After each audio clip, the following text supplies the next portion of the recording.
যদি আমরা আমাদের জীবনে সুখ শান্তি এবং সমৃদ্ধি এবং ভালোভাবে জীবন কাটাতে চাই, তবে আমাদের অবশ্যই প্রতিদিন শ্রীমদ্ ভাগবত গীতা পাঠ করা প্রয়োজন। কেননা পৃথিবীর সমস্ত শাস্ত্রে যা আছে তা সবই ভগবদ গীতায় পাওয়া যায়। উপরন্তু ভগবদ গীতায় এমন অনেক তত্ত্ব আছে যা আর কোথাও নেই। এটাই হচ্ছে গীতার মাহাত্ম্য। আর এই জন্যই গীতাকে সর্বশ্রেষ্ঠ শাস্ত্র বলে অভিহিত করা হয়। গীতা হচ্ছে পরম তত্ত্ব দর্শন, কেননা পরমেশ্বর ভগবান শ্রীকৃষ্ণ নিজে এই জ্ঞান দান করে গেছেন। শ্রীমদ্ ভগবদ গীতায় মোট 18টি অধ্যায় এবং 700টি শ্লোক রয়েছে। আজকের এই ভিডিওতে আমরা বিষাদ যোগের তৃতীয় পর্ব 24 থেকে 33 নম্বর শ্লোকের ব্যাখ্যা আলোচনা করব। বিষাদ যোগের প্রথম ও দ্বিতীয় পর্ব যারা এখনো দেখেননি, ডিসক্রিপশনে লিঙ্ক দেওয়া আছে, গিয়ে অবশ্যই দেখে আসবেন।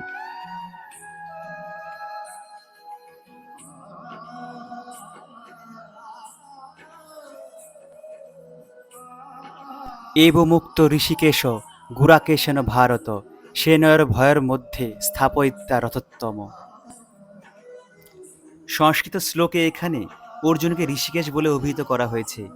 গুরাক মানে হচ্ছে নিদ্রা, এবং যে নিদ্রা জয় করেছে তাকে বলা হয় গুরাকেশ। নিদ্রা অর্থে অজ্ঞানতাকে বোঝায়। শ্রীকৃষ্ণের বন্ধুত্ব লাভ করার ফলে অর্জুন নিদ্রা এবং অজ্ঞানতা উভয়কেই জয় করেছিলেন। শ্রীকৃষ্ণের পরম ভক্ত অর্জুন এক মুহূর্তের জন্য শ্রীকৃষ্ণকে বিস্মিত হতেন না, কারণ এটাই হচ্ছে ভক্তের লক্ষণ। শয়নে অথবা জাগরণে সর্বদাই ভক্ত ভগবানের নাম, রূপ, গুণ এবং লীলার ধ্যান করেন। এইভাবে কৃষ্ণ ভক্ত সর্বদাই কৃষ্ণ চিন্তায় মগ্ন থেকে নিদ্রা এবং অজ্ঞানতা জয় করতে পারেন। একেই বলা হয় কৃষ্ণ চেতনা বা সমাধি। সর্ব ইন্দ্রিয়ের নিয়ন্তা ঋষিকেশ জানতেন অর্জুন জ্ঞান তাকে উভয় সৈন্যের মধ্যে রথ স্থাপন করতে বলেছেন। তাই তিনি বললেন,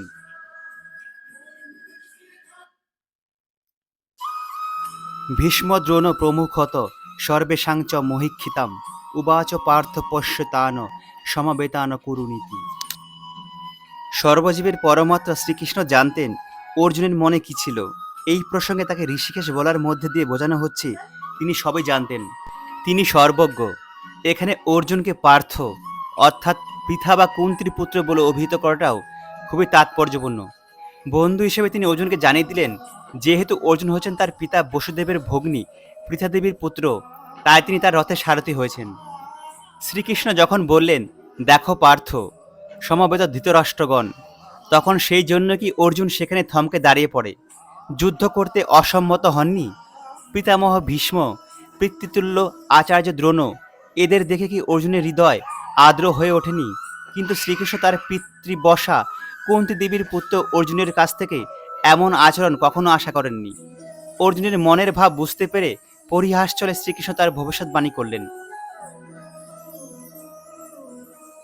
তত্রাপশ্যত স্থিতান পার্থ পিতৃনথ পিতামহান আচার্যান মা তুলান ভাতৃন পুত্রান পৌত্রান সভিংস্তথা শ্বশুরান সুহৃদয়শ্চৈব সেনয়রু ভয়রপি। যুদ্ধক্ষেত্রে অর্জুন সমস্ত আত্মীয় স্বজনকে দেখতে পেলেন।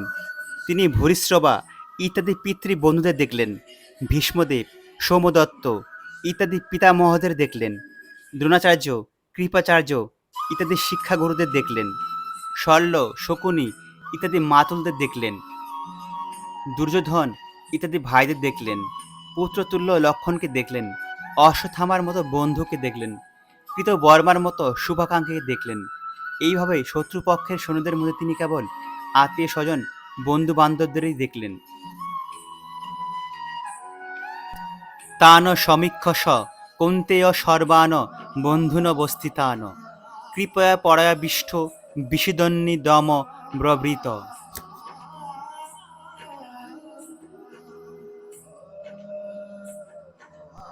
দৃষ্টেমং স্বজনং কৃষ্ণ যুজুৎসুং সমুপস্থিতম সিদন্তি মম গাত্রাণি মুখঞ্চ পরিশুষতি। যিনি প্রকৃত ভগবত ভক্ত তার মধ্যে সমস্ত সদ্গুণগুলি বর্তমান থাকে, যা সাধারণত দেবতা বা দৈবী ভাবাপন্ন মানুষের মধ্যে কেবল দেখা যায়। আর যারা অভক্ত, ভগবান বিমুখ, তারা জাগতিক শিক্ষা সাংস্কৃতিক মাপকাঠিতে যতই উন্নত বলে প্রতীত হোক না কেন, তাদের মধ্যে এই সমস্ত দৈব গুণগুলির প্রকাশ একেবারে দেখা যায় না। আর সেই কারণেই যে সমস্ত হীন মনোভাবাপন্ন দুর্বৃত্তরা অর্জুনকে সব রকম দুঃখ কষ্টের মধ্যে ঠেলে দিতে কুণ্ঠাবোধ করেনি, যারা তাকে তার ন্যায্য অধিকার থেকে বঞ্চিত করবার জন্য এই যুদ্ধের আয়োজন করেছিল, এই যুদ্ধক্ষেত্রে তাদেরই দেখে অর্জুনের অন্তরাত্মা কেঁদে উঠেছিল। তার সপক্ষে সৈন্যদের প্রতি অর্জুনের সহানুভূতি ছিল অতি গভীর। কিন্তু যুদ্ধের পূর্ব মুহূর্তে শত্রুপক্ষের সৈন্যদের দেখে তাদের আসন্ন মৃত্যুর কথা ভেবে অর্জুন শোকাতুর হয়ে পড়েছিলেন। সেই গভীর শোকে তার শরীর কাঁপছিল, মুখ শুকিয়ে গিয়েছিল। কুরুক্ষেত্রে এই যুদ্ধ লালসা তাকে আশ্চর্যান্বিত করেছিলেন। তিনি বুঝতে পারছিলেন না তার সমস্ত আত্মীয় স্বজনেরা কেন তার সঙ্গে যুদ্ধ করতে সমবেত হয়েছে। তাদের এই নিষ্ঠুর মনোভাব অর্জুনের মতো দয়ালু ভগবতকে অভিভূত করেছিল। এখানে যদিও এ কথাটা উল্লেখ করা হয়নি, তবু আমাদের অনুমান করতে অসুবিধা হয় না যে অর্জুনের শরীর কাঁপা এবং মুখ শুকিয়ে যাওয়ার সঙ্গে সঙ্গে অনুকম্পা ও সহানুভূতিতে তার চোখ দিয়ে অঝোর ঝাড়ায় জলও পড়ছিল। অর্জুনের এই ধরনের আচরণ তার দুর্বলতার প্রকাশ নয়, এ হচ্ছে তার হৃদয়ের কোমলতার প্রকাশ। ভগবানের ভক্ত করুণা সিন্ধু, অপরের দুঃখে তার অন্তর কাঁদে। তাই শুদ্ধ ভগবতত্ত্ব অর্জুন বিশিষ্ট হলেও তার অন্তরে কোমলতার পরিচয় আমরা এখানে পাই। ভগবানের প্রতি যার অবিচলিত ভক্তি আছে, তিনি দেবতাদের সবকটি মহৎ গুণের দ্বারা ভূষিত। কিন্তু যে ভগবতত্ত্ব নয়, তার যা কিছুই গুণ সবই জাগতিক এবং তাদের কোনোই মূল্য নেই। কেননা সে পশুর মতো কেবল জড়জগতেই চড়ে বেড়ায় এবং সে অবধারিতভাবে চোখ ধাঁধানো জাগতিক শক্তির দ্বারা মোহাচ্ছিন্ন হয়ে পড়ে। বেপথুশ্চ শরীরে মে রোমহস্যশ্চ জায়তে গান্ডিবং শ্রয়ং সতে হস্তাত ত্বক চৈব পরিদহতে। শরীরে কম্পন দেওয়া এবং রোমাঞ্চ হওয়ার দুটি কারণ আছে। তার একটি হচ্ছে দিব্য আনন্দের অনুভূতি এবং অন্যটি হচ্ছে প্রচণ্ড জড়জাগতিক ভয়। দিব্য অনুভূতি হলে কোনো ভয় থাকে না। অর্জুনের এই রোমাঞ্চ ও কম্পন দিব্য আনন্দের অনুভূতির ফলে নয়, পক্ষান্তরে জড়জাগতিক ভয়ের ফলে। এই ভয়ের উদ্রেক হয়েছিল তার আত্মীয় পরিজনের প্রাণহানির আশঙ্কার ফলে। তার অন্যান্য লক্ষণ দেখেও আমরা তা স্পষ্টভাবে বুঝতে পারি। অর্জুন এত অস্থির হয়ে পড়েছিল যে তার হাত থেকে গান্ডীব ধনু খসে পড়েছিল এবং প্রচণ্ড দুঃখে তার হৃদয় দগ্ধ হবার ফলে তার ত্বক জ্বলে যাচ্ছিল। এই সমস্ত কিছুরই মূল কারণ হচ্ছে ভয়। অর্জুন মনে করে ভীষণভাবে ভীত হয়ে পড়েছিলেন যে তার সমস্ত আত্মীয় স্বজনেরা যুদ্ধে হত হবে, এবং এই যে হারাবার ভয় তার বাহ্যিক প্রকাশ হচ্ছিল তার দেহের কম্পন, রোমাঞ্চ, মুখ শুকিয়ে যাওয়া, গা জ্বালা করা ইত্যাদির মাধ্যমে। গভীরভাবে বিবেচনা করলে আমরা দেখতে পাই অর্জুনের এই ভয়ের কারণ হচ্ছে তিনি তার এই দেহটাকেই তার স্বরূপ বলে মনে করেছিলেন। তার দেহের সম্বন্ধে যারা তথাকথিত আত্মীয়, তাদের হারাবার শোকে তিনি মোহমান হয়ে পড়েছিলেন।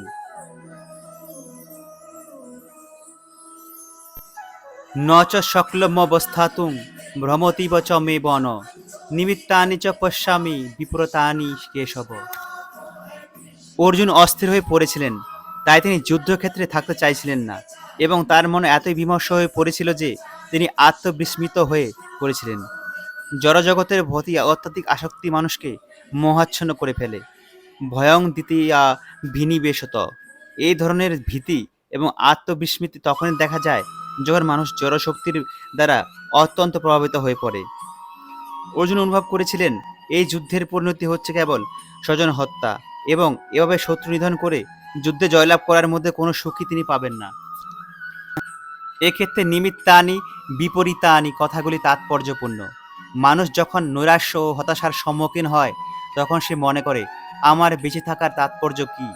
সকলেই কেবল তার নিজের সুখ সুবিধার কথাই চিন্তা করে, ভগবানের বিষয়ে কেউ মাথা ঘামায় না। শ্রীকৃষ্ণের ইচ্ছাতেই অর্জুন তার প্রকৃত স্বার্থ বিষয়ে অজ্ঞতা প্রদর্শন করেন। মানুষের প্রকৃত স্বার্থ নিহিত রয়েছে বিষ্ণু অর্থাৎ শ্রীকৃষ্ণেরই মাঝে। মায়াবদ্ধ জীবেরা একথা ভুলে গেছে, তাই তারা নানাভাবে কষ্ট পায়। এই দেহাত্ম বুদ্ধির প্রভাবে মোহাচ্ছন্ন হয়ে পড়ার ফলে অর্জুন মনে করেছিলেন তার পক্ষে কুরুক্ষেত্রে যুদ্ধে জয়লাভ করাটা হবে গভীর মর্মবেদনার কারণ।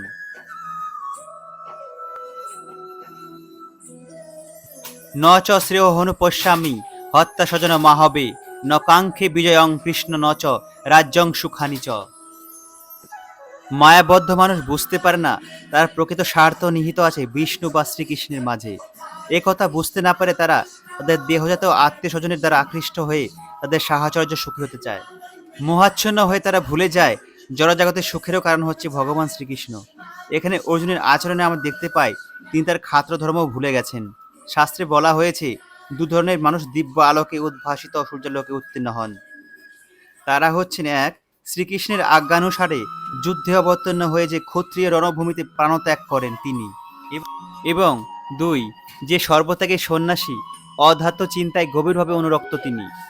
অর্জুনের অন্তঃকরণ এতই কোমল যে তার আত্মীয় স্বজনের প্রাণ হনন করা তো দূরের কথা, তিনি তার শত্রুকে হত্যা পর্যন্ত করতে নারাজ ছিলেন। তিনি মনে করেছিলেন তার স্বজন হত্যা করে তিনি সুখী হতে পারবেন না। যার ক্ষুধা নেই সে যেমন রান্না করতে চায় না, অর্জুনও তেমন যুদ্ধ করতে চাইছিলেন না।